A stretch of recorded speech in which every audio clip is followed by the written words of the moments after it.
D'accord? Maintenant, commencez à poser la question. On va y aller. Posez la question, demandez les invitations. T'as tapoté grave, Bibi Bonheur. Merci. Yeneba Kane, merci. Coach, comment rendre sa femme follement amoureuse? En fait, c'est d'abord de la mettre en sécurité. La mettre en sécurité, c'est quoi? Qu'elle se rende compte que tu es quelqu'un qui est respectable. Évite de poser des actions qui peuvent l'amener, voilà, à la décevoir. La première des choses qui crée la grosse déception chez une femme, c'est l'infidélité des hommes. Évite que ta femme constate que tu es infidèle ou évite d'être infidèle. Lorsqu'une femme sait que mon mari n'est pas infidèle et en plus de ça, il m'apporte beaucoup de respect, cette femme va te manger dans la main. Même si tu veux, il faut donner des diamants à une femme. Mais si elle sait que tu cours toutes les rues en train de chercher, je ne sais pas si c'est femmes, si c'est des poussins, si c'est des rats que tu veux ramasser partout dans le quartier, mais tout de suite, elle te descend de ton piédestal. Sortez de l'infidélité tout de suite et vous allez vous retrouver avec des épouses clean. Et en plus de ça, rassurez-les à chaque instant. Rappelez-les qu'elles sont en sécurité par rapport à leur choix de vie. C'est très important. Ok? Voilà. Parce que quand je ne sais pas comment je pourrais dire ça, quand vous leur imposez l'infidélité, et puis après vous leur dites carrément, je t'ai tout donné.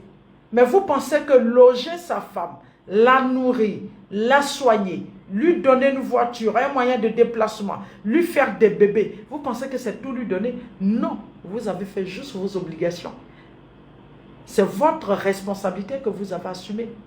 Vous avez tout fait sauf l'essentiel. L'essentiel, c'est quoi? C'est de la mettre en sécurité. C'est de lui rappeler que le choix qu'elle a fait n'a jamais été un mauvais choix. C'est de ça qu'il s'agit. Parce que quand vous dites, non, mais je lui donne tout. Elle est dans une maison, elle dort bien, elle mange bien. Son problème, c'est quoi? Alors que tu découches. Et tu appelles ça tout.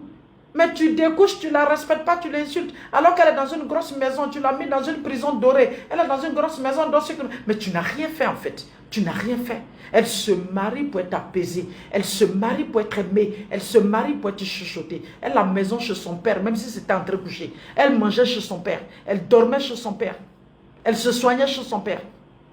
Donc évitez de dire je lui ai tout donné alors que vous n'êtes même pas encore passé à l'essentiel. Ok? Un homme qui a un enfant adultérien, comment se comporter avec ce dernier, l'enfant et la mère de l'enfant? Je crois que le plus important, peut-être, c'est l'enfant. Puisqu'il est automatiquement le frère de tes enfants ou la soeur de tes enfants. C'est ce qui est important. La mère de l'enfant ne fait pas partie de ton programme. D'accord? Évitez d'aller chercher les camarades, les amis partout où il faut. Je pense que les amis, vous en avez assez. Elle n'est pas ton ami. D'accord?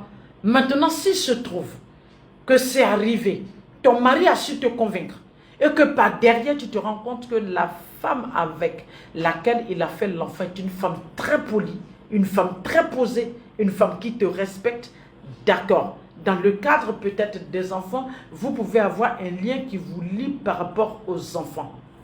D'accord? Maintenant, si tu vas la soulever, tu vas soulever la maîtresse de ton mari pour faire ton ami, ça c'est ton affaire. Ça n'engage que toi. Soit il a marié et puis vous êtes des rivales. Là, comme ça, vous êtes des sœurs maintenant, puisque vous avez été choisis par le même homme. Mais évitez de vous mêler des situations qui ne vous incombent pas. Tu n'as pas enceinté femme, tu n'as pas fait enfant-femme dehors. Je ne sais pas pourquoi c'est ça que tu veux charger pour vivre. Sortez des choses qui ne sont pas à vous. D'accord? Quand tu as besoin de doigts pour connaître la grâce du mariage, Inch'Allah. Inch'Allah. Dieu a su toujours accompagner chacun en son temps. Voilà. C'est une question de temps. Dieu lui-même, il s'appelle le temps et il fait tout en son temps. D'accord? Ok. Ton mari découche. Tu n'as pas dit que tu l'aimes. Quand j'ai dit, choisissez les hommes qu'il vous faut. Vous n'êtes pas obligé d'aller chercher ce que vous voulez là. C'est pas ça qu'elle a là. Tu allais prendre ce que tu veux là. Voilà ce qu'il t'a fait. Il t'a pris, il t'a déposé à la maison et puis il découche. Alors que certainement, si tu avais pris celui qu'il fallait, au moins quand on dit c'est la personne qu'il faut, c'est la personne qui a un brin de maturité, qui a une conscience et qui a des limites dans la vie, qui sait qu'il y a des choses qu'on ne fait pas. D'accord? Voilà. Et si vous pouvez aller faire les séances de coaching avec elle, she's the best. Merci. Comment savoir si un homme t'aime vraiment? Pourquoi vous voulez que les hommes vous aiment? Pourquoi vous voulez qu'ils t'aiment?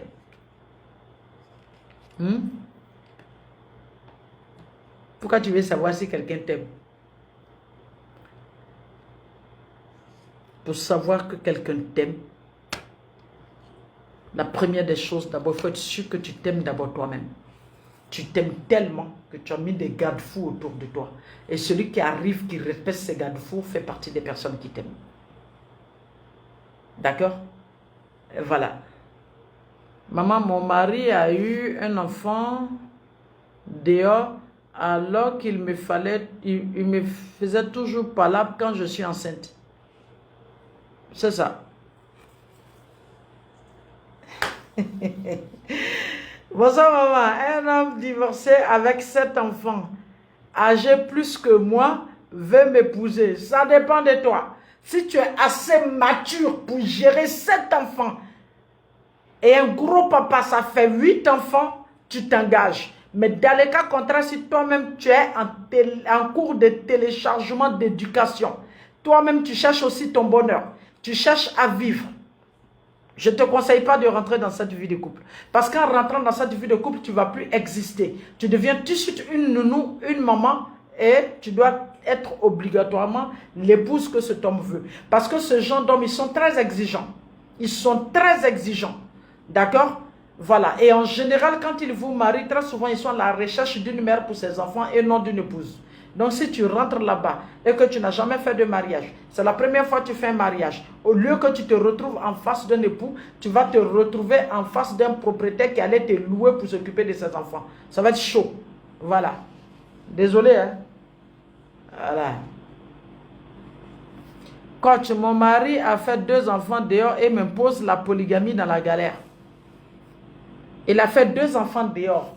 Et puis, il t'impose la polygamie dans la galère. Ça dit, si je comprends, il ne peut même pas payer maison. Il ne peut pas bien payer maison, il ne peut pas bien payer courant, ni l'eau, ni te donner à manger, tout. Il fait des enfants dehors dans ton dos. Et en plus de ça, il veut prendre d'autres femmes encore pour venir s'ajouter sur toi. Ben, c'est toi qui regardes. Hein. Si tu penses que le riz qu'il te donne te suffit pour être bien rassasié, il peut te soigner. Il arrive à prendre soin de toi jusqu'au point de t'imposer une deuxième femme. C'est toi qui vois. D'accord? Voilà, je pense qu'il y a des choses, on n'a même pas besoin de poser la question à quelqu'un. Ça vous coûte quoi? Ça vous coûte quoi de regarder ce qui est bon pour vous? Ça vous coûte quoi d'être réaliste? Ça vous coûte quoi d'aller chercher vos droits par rapport à votre religion? Ça vous coûte quoi de regarder exactement ce qui est autour de toi? Si effectivement la personne ne fait que pour se faire plaisir ou bien la personne le fait parce qu'il faut le faire. Ça vous coûte quoi? Regardez un peu autour de vous. Vous avez fait ça, mon téléphone est tombé. Hein? Faites attention. Bonsoir maman.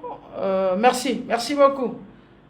Mon mari parle à toutes ses ex.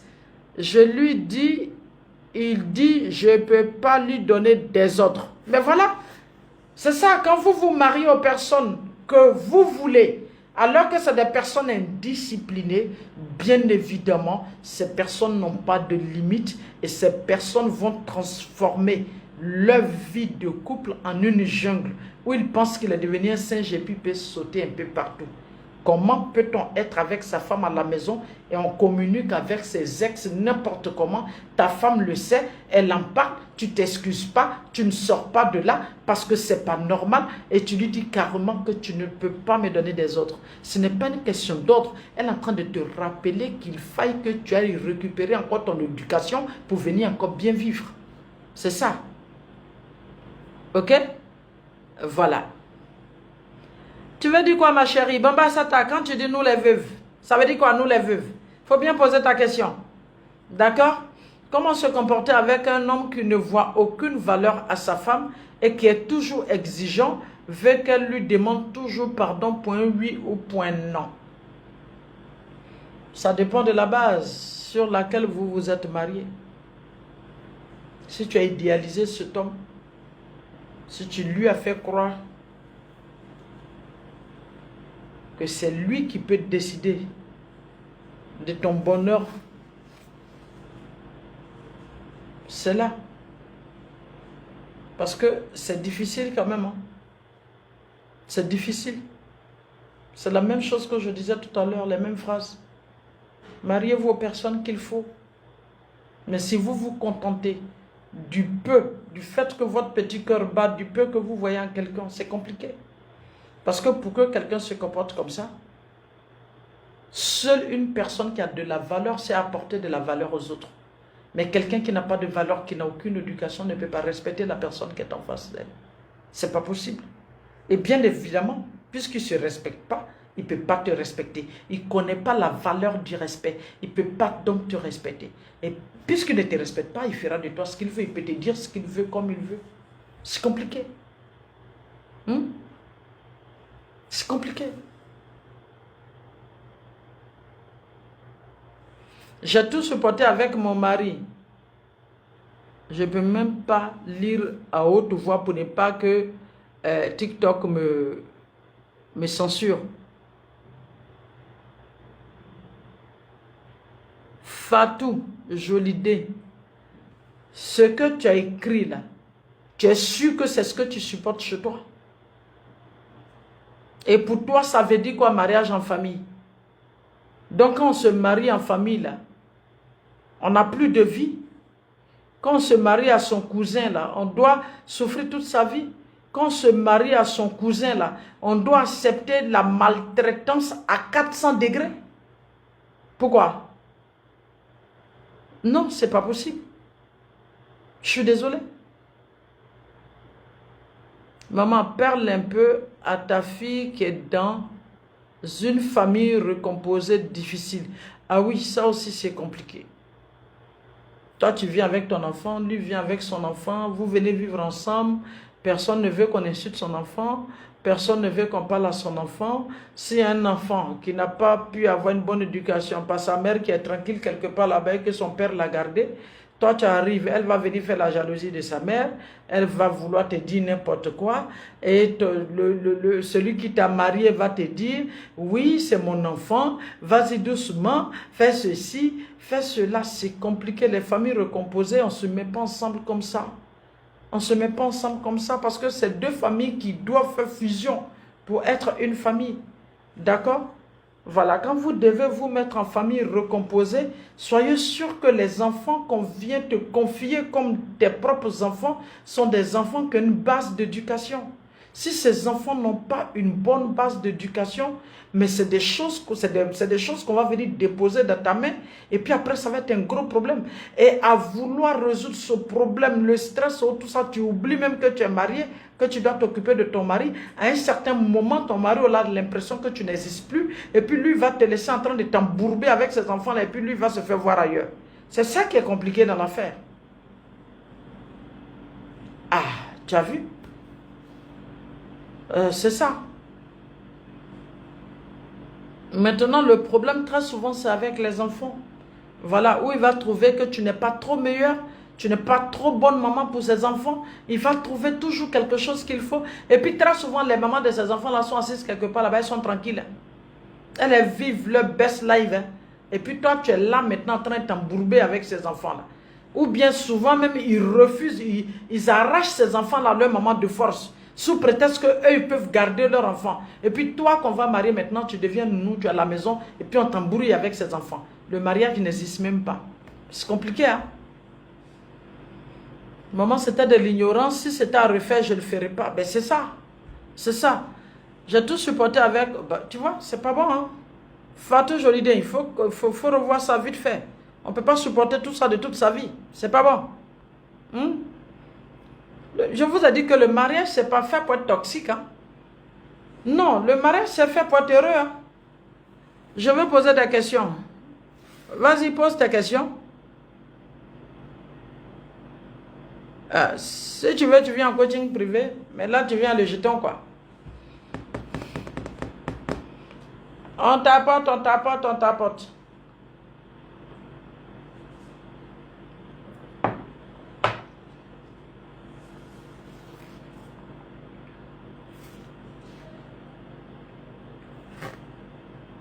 Oh, oh, oh.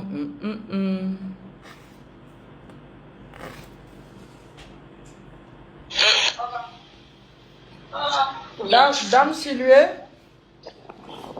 Salam alaikum. Wa alaikum salam, ça va? On va aller vite, hein? Comment tu vas? Ça va très bien. Ça crache, ton micro. Ton micro, ça crache. Moi, je veux vous poser une question, c'est bon? Oui, c'est bon maintenant. On y va? Mon mari est devenu autre chose, il rentre pas vite. Quand je parle, il trouve que je me plains trop. Et quand je veux me plaindre encore chez notre oncle, on trouve que j'expose mon mariage, on trouve que j'expose mon foyer. Je n'ai plus personne à qui m'adresser. Et je me lamente tout en seul. Je veux me taire ma côte, je veux fermer ma bouche, mais je ne sais pas comment faire. Je ne peux pas. Chaque fois qu'il fait, il y a quelque chose qui me pousse à parler. Ouais. Je veux supporter, je veux me taire, mais je ne peux pas. D'accord. Tu sais ce qui fait ça? Non. Tu aimes cet homme plus que ta propre personne. Tu aimes tellement cet homme que tu es incapable de respecter ta propre personne. Tu as vu jusqu'à où tu t'humilies? Quand tu vas en famille, on te jette. On dit tu exposes ton mari. Quand tu parles à ton mari, lui-même il te dépose quelque part là-bas parce qu'il pense que tu es une acquise. Parce qu'il pense que toi, tu ne peux pas être une femme sereine. Tu ne peux pas te respecter. Quelqu'un, il sort avec ses deux pieds, il va se balader, il en vide. Et puis c'est toi à la maison, au lieu de te laver bien, puis dormir pour te préparer pour le lendemain. Ou bien tu ne travailles pas? Si je suis une vendeuse. Quand tu vas vendre là, le soir quand tu rentres là, tu n'es pas fatigué? Un gros monsieur qui décide de se... Un gros... Pourquoi tu veux qu'il rentre? C'est ton enfant? Un gros monsieur qui se promène comme ça en ville, on dirait rat qui est dans un égout. Toi, au lieu de le laisser quelque part là-bas, tu as fini de vendre là. Tu ne vas pas venir bien manger, te laver, prendre de l'énergie pour réfléchir comment tu as fait grandir ton commerce. Tu es là en train de ne pas dormir et puis sauter partout, en train d'aller t'exposer aux gens parce qu'il y a quelqu'un qui ne sait pas qu'il doit rentrer chez lui à la maison. Pourquoi? Il faut que tu grandisses.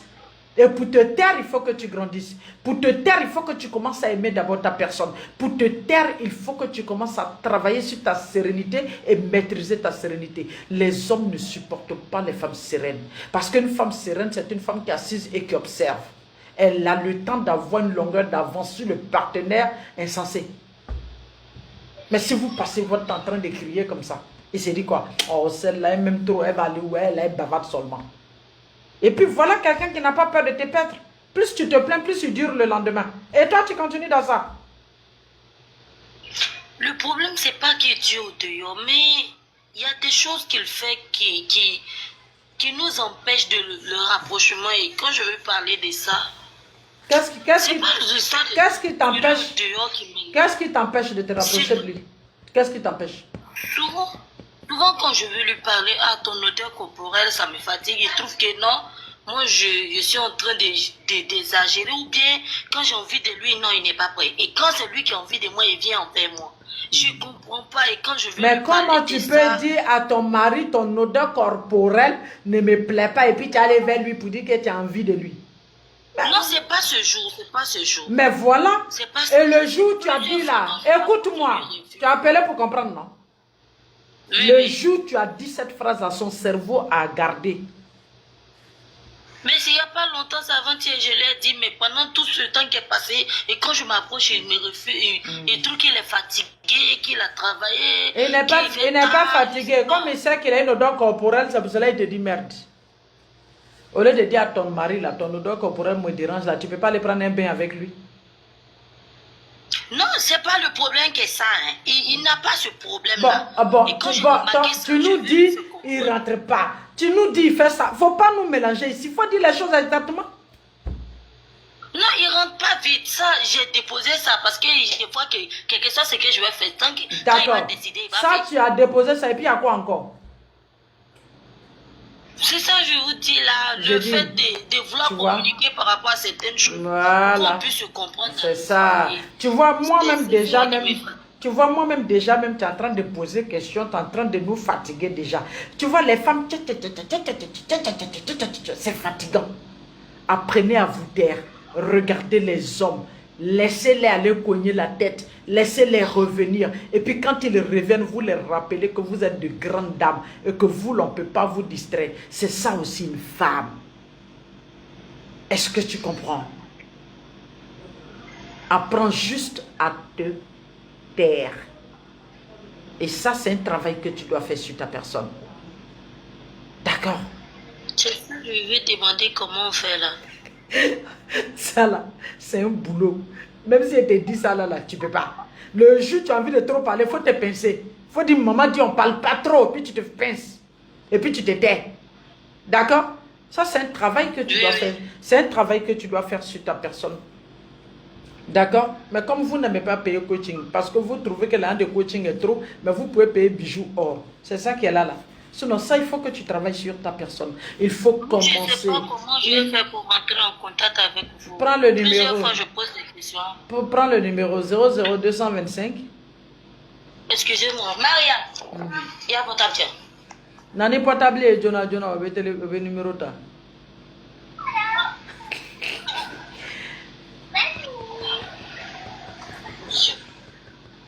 Mansa Oui, il faut Diabaté, ça va? Mansa 05 Diabaté. 05 07. Tu as noté? 05 07. Non. J'ai dit 07. Oui, 07. 06. 06. 36. 36. 35. 35. 43. 43. 07 06 36. 35 43. Le numéro que j'ai donné là, c'est ceux qui viennent en coaching privé. Donc ne m'envoyez pas message, je ne vais pas vous répondre. C'est mon numéro pour travailler. Non, ce n'est pas de toi et pas. Il y a que beaucoup prennent et puis matin quand ils me réveillent, c'est au moins 200 messages. Je crois qu'il y a des problèmes. 07 06 36 35 43. Quand ils viennent ici là, c'est ceux qui n'ont pas les moyens pour vous aider. Mais quand vous venez en inbox là, vous devez venir avec ça. Parce que c'est de ça que je vis.